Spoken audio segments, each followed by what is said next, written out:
Phone tapping మీద ఇప్పటికే పెద్ద రచన నడుస్తున్నది రాష్ట్రంలో.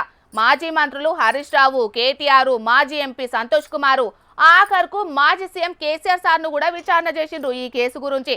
ఇప్పుడు కాంగ్రెస్ సర్కారు ఏలువాడిలోకి వచ్చి రెండేళ్లు దాటినా ఇంకా కూడా కారు పాటోళ్లు ఫోన్ ట్యాపింగ్ చేస్తున్నారని అంటున్నాడు మంత్రి పొంగులేటి సీనన్న. మరి ఆ ముచ్చట్లేందో పురాగాడ్చుకుందాం పాండ్రి. ఆ ఫోన్ ట్యాపింగ్ సంబంధించిన ఎక్విప్మెంట్ లో ఇంకా వీరి దగ్గర ఉన్నట్లు నాకు అనిపిస్తుంది.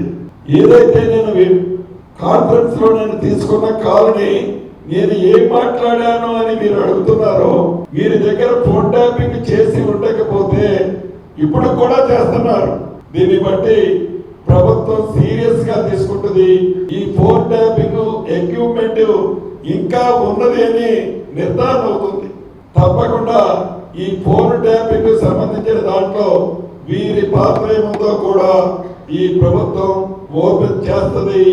ఇంకా ఎన్ని ఎక్విప్మెంట్లు ఏ మామిడి తోటలలో, ఏ ఫామ్ హౌసెస్ లో, ఎవరు ఇంట్లో ఉండి ఇంకా దొంగతనంగా ఈ ఫోన్ ట్యాపింగ్ లో ఎంతమంది ఉంటున్నారో ఈ ప్రభుత్వం ఎంక్వైరీ చేసి వారిని కూడా చట్టరీత్యా తగు చర్యలు వారి మీద కూడా తీసుకోవడం జరుగుతుంది. ఇన్నారు కదా, ప్రతిపక్షంలున్నా కూడా ఇంకా ఫోన్ ట్యాపింగ్లు చేస్తున్నారట కారు పార్టీలు. విచారణ చేసి వాళ్ళ మీద చర్యలు తీసుకుంటామని అంటున్నాడు మంత్రి సీనన్న.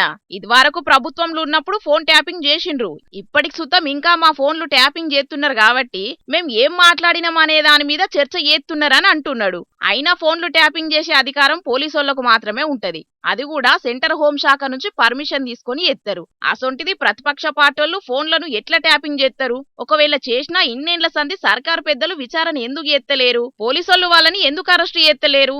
ఏదో సీరియళ్లను సాగదీసినట్టే ఈ ఫోన్ ట్యాపింగ్ కేసును కూడా సాగదీసుకపోకుండా ఇప్పటికైనా ఫోన్ ట్యాపింగ్ వివాదానికి పులి స్టాప్ పెట్టేటట్టు పకడ్బందీగా విచారణ చేసి తప్పు చేసినోళ్ల మీద, చేస్తున్నోళ్ల మీద చర్యలు తీసుకోవాలని డిమాండ్ చేస్తున్నారు కొందరు కామన్ పబ్లిక్.